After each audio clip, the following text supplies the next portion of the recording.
My name is Celia Ward. I'm 32 years old. And according to the state of Oregon, I no longer exist. Not metaphorically, not emotionally, but legally. There was no funeral, no accident, no disappearance. Just a single court petition, filed quietly by my parents, approved by a judge, stamped without question. The notice arrived on a Thursday, Bank of Westline. Account frozen, status deceased. I laughed at first, until the second letter came, from the probate court. Petition for presumption of death. Ward, Celia A. filed 6 months ago. They said I was missing, that no one had heard from me in over a year, that I had a history of instability, that I had no contact with any living relative. They forgot to mention the email I sent my mother on Christmas Eve, the birthday card I mailed in April, the LinkedIn post I made about my new software launch just 6 weeks prior. They didn't miss me. They omitted me. What most people don't realize is that in the state of Oregon, if you can convince a judge that someone is emotionally unwell, socially disconnected, and potentially at risk, the traditional 5-year wait for a presumed death can be waived. They knew this. They planned for this. They used my past therapy records as ammunition. They claimed my silence as proof, and they made me disappear. The cruelest part wasn't losing access to my bank accounts, my business licenses, or even my home. It was reading, on legal stationery, that my own parents had argued I no longer served a role in this world, and the court had agreed. They didn't just erase me from the documents, they erased me from the story. But here's what they didn't know, and what they never bothered to ask. I left because I was building something. Because I refused to sit in a room of legacy-obsessed men and let them repurpose my work for investor headlines. Because the only way to protect what I made was to step outside the reach of the people who thought they owned me. Ward Biosystems, our family's company, was preparing for an IPO.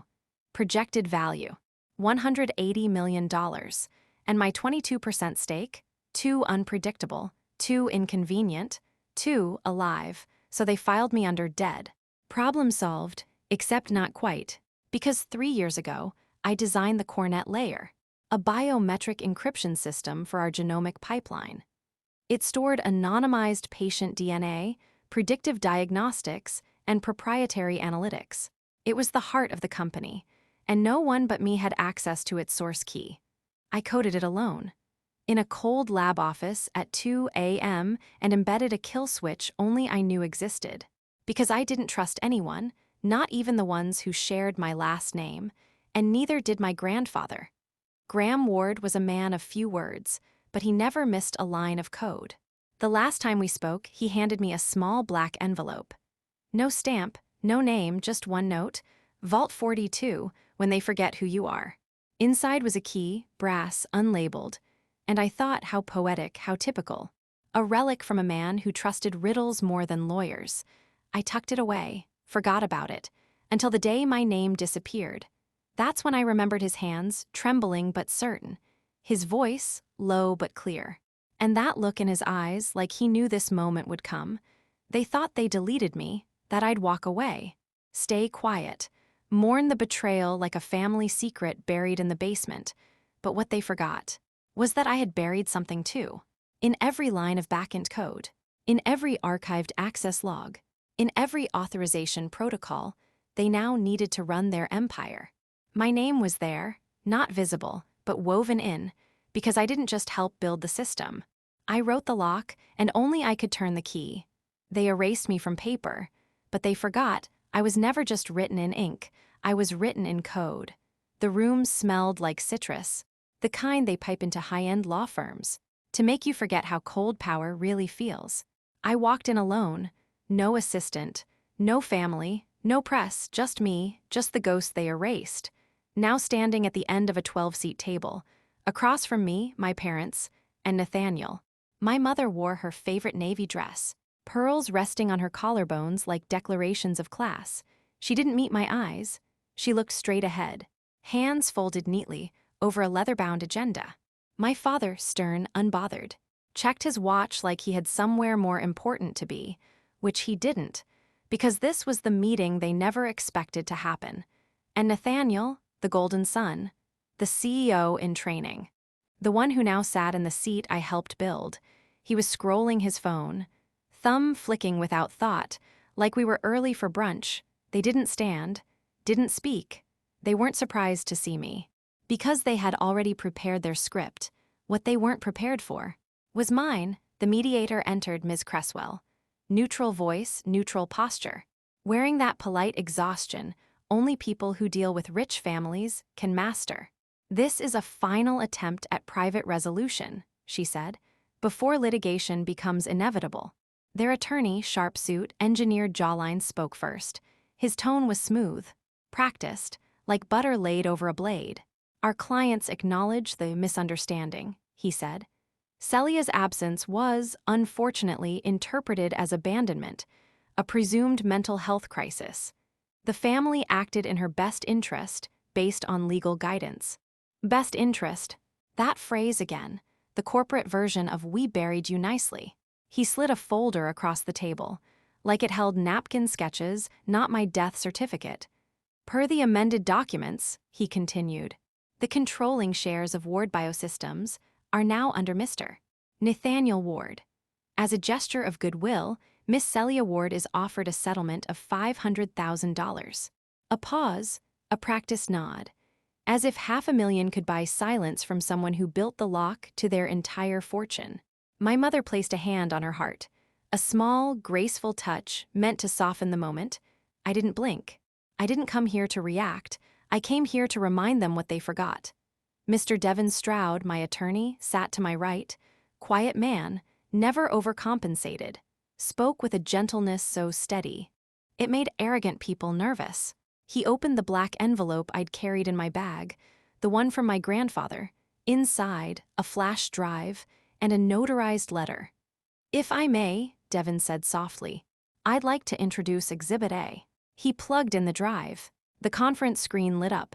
At first, just static, then time-stamped video.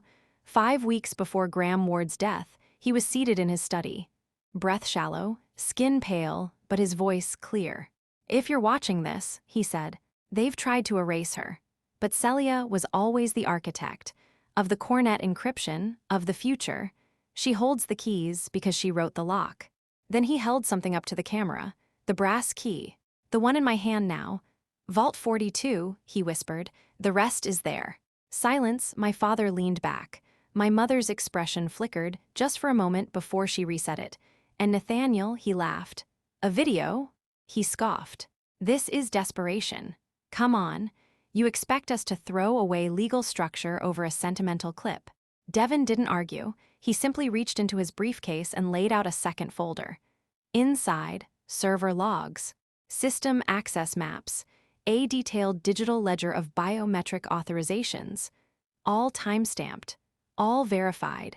Every line led to one thing: I was the only administrator of the Cornet system. The encryption's logic chain required an authentication signature every 90 days. Not a password, not a face scan, a line of live code written in real time by me. Without it, the system would lock permanently, and all proprietary data gone. We're not negotiating, Devon said quietly. We're clarifying. The system won't run without Ms. Ward, not because she refuses, but because it was never built to obey anyone else. I didn't speak, didn't smile, didn't deliver a monologue. I just sat there, alive, undeniable, unmoved. And for the first time in months, they didn't see a mistake, or a liability, or a girl who disappeared. They saw what they forgot: the original signature. Vault 42 wasn't in some underground bunker. No biometric scanners, no retina check doors glowing blue. It was just a quiet suite in an office park in Beaverton. Beige, forgettable. The kind of building you pass 100 times without noticing. But the woman at the front desk looked up when I entered. And she didn't ask for ID. She just looked at the brass key in my hand and nodded like she'd been waiting years. Room 3B, she said softly. Down the hall left, go alone.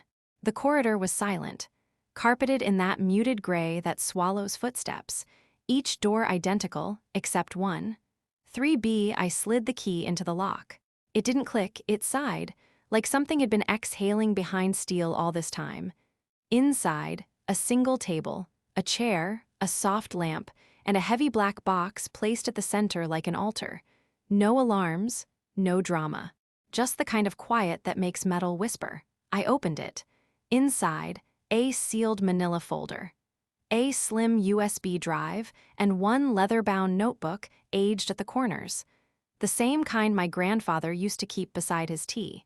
The front page said only, "For her eyes only." I didn't cry, not yet. I just sat and read. The folder contained a purchase agreement. Clean, quiet, legally bulletproof. 3 years before his death, Graham Ward had used a Shell LLC, Langston Biocap LLC, to buy back 17% of the company's shares. But here's the catch. He didn't register them under the Ward name. He hid them in a blind trust, filed under C.A. Monroe, my grandmother's maiden name, and the sole beneficiary, Celia Monroe Ward, me, the woman they said no longer existed, the name they tried to delete. He had protected those shares from probate, from transfer, from sale, because the trust was designed with one clause only: cannot be moved without biometric re-verification from the named beneficiary. Me, I wasn't just a shareholder. I was the veto vote in every board decision, every merger, every IPO clause, and suddenly their new empire was standing on a floor only I could unlock. At the bottom of the folder, a handwritten letter, no envelope, no wax seal, just fountain pen ink fading at the edges. My dearest Celia, if you're reading this, it means they tried to make you small, and you refused. I spent my life surrounded by men who measured power by volume. But you never needed noise. You only needed space to hear yourself. I couldn't shield you from all of it. I regret that more than you know. But I hope that somehow I taught you how to move through silence without becoming invisible. These shares don't make you rich. They make you unignorable. Let them talk. Let them spin. But never forget. You hold the axis, not the crown, the center. And that means they may move. But they can't move forward without you. With love that needs no proving. Grandpa. I folded the letter, not to hide it, but to carry it, in a place no court could reach, no press release could stain. I sat in that quiet room a long time. No celebration, no fireworks, just stillness, and for the first time in months, my name felt heavy again, in the best way. 2 days later, we returned to the mediation room. Devon placed the trust documents on the table. Nathaniel froze mid-sentence. My father silent. My mother's fingers tightened on her pearl bracelet, as if holding onto the version of the world before this page turned. We're not here to burn bridges, Devon said, calm as ever. But we are here to correct the map. Miss Ward isn't seeking revenge. She's reclaiming authorship. They didn't argue, because there's nothing left to argue. When the system you depend on was written in the hand you tried to erase, the offer came 2 days later, an email. Subject line, board seat nomination, Ward Biosystems. They wanted a press release, a photo op, a redemption arc. Estranged genius daughter returns to reclaim biotech throne. It would have made a great headline. They prepared a formal statement, 3 paragraphs, 1 carefully worded apology, a promise of healing, a line about celebrating the contributions of all Ward family members. I didn't even open the attachment, because here's the thing, I didn't want their table, I just wanted my name back, and I had it. Nathaniel resigned quietly, no farewell post, no ceremony. He disappeared the same way he had once expected me to, without sound. My father took a sabbatical that never ended. My mother moved to the coast. She sent a letter. I didn't open it. Forgiveness, I've learned, doesn't always look like reunion. Sometimes it just means you stop needing to be understood. Instead of returning to the boardroom, I met with someone else. Myra Patel, director of data ethics at a nonprofit I once consulted for. She was the first person to reach out after everything. No pity, no press pitch. Just one question. What kind of future do you want this technology to build? No one else had asked me that. Not in the company, not in the family, not in the courtroom, only her, so I walked away from the board seat. The IPO. The spotlight, and I walked into something quieter, cleaner. We started rebuilding my original project, not as a commercial asset, but as a bridge, Ashroot, an open-source platform that connects independent genomic researchers with underfunded rural clinics. No shareholder drama, no quarterly pressure.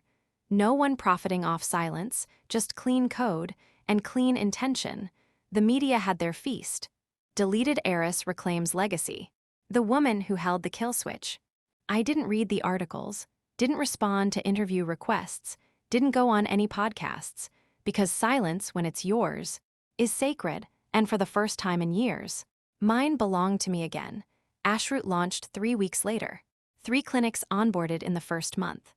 One in Ohio wrote to us.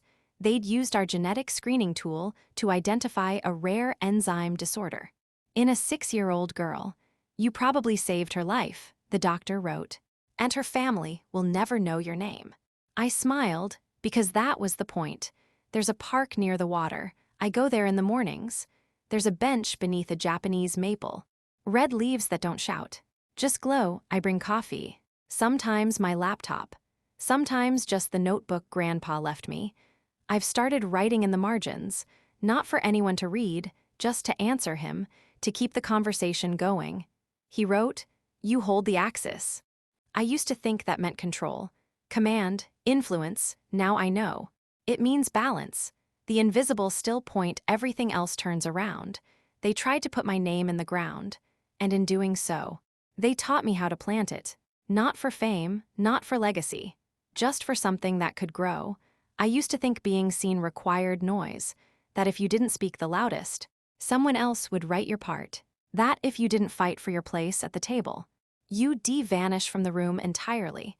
I don't believe that anymore, because I've learned that being unmistakably alive doesn't always come with applause. Sometimes it comes with quiet, like waking up and not flinching at your own name, like walking past a mirror and not bracing for absence, like ordering coffee and hearing the barista say, "Celia," without a question mark. There was a time not long ago when I couldn't access my own email, when my signature bounced, when my SIM card locked itself because the system thought I was gone, when I opened my own bank app and it told me, "Account not found, owner status deceased." It sounds ridiculous now, almost surreal, but back then, it made me question reality, not just the legal one, but my own. If a name doesn't work, does the person behind it still count? If no one calls, does that mean you disappeared? I know better now, because I didn't return. Through headlines, or court orders, or press releases. I returned. When I helped a clinic catch a disease early. When a mother got to keep her daughter. Because of code I once wrote in a coffee-stained notebook. When a researcher in the Philippines emailed and said, "Thank you for opening Ashroot. We couldn't afford the licenses, but now our students can test real-time models." I didn't reply, I just smiled, because that's what it means to return. On your own terms. The vault didn't bring me back. The trust fund didn't save me. The shares didn't restore my worth. What did? The simple, steady act of showing up. In a world that once said, "You were gone," of choosing to be here fully. Even when no one sends flowers. Even when no one notices. Even when your name was once crossed out in ink by people who called you family. There's power in quiet resurrection, not the kind where the doors swing open and everyone gasps, but the kind where you walk through the same door, pick up the mug that still has your initials, open your laptop, and get back to work. No announcement, no declaration, just breath, just movement, just life. Undeniably yours again. I don't need a throne, I don't need a title, I don't need a room full of people to say, "You were right." I just need this, a name I recognize, a voice that belongs to me, and a story I no longer have to ask permission to tell.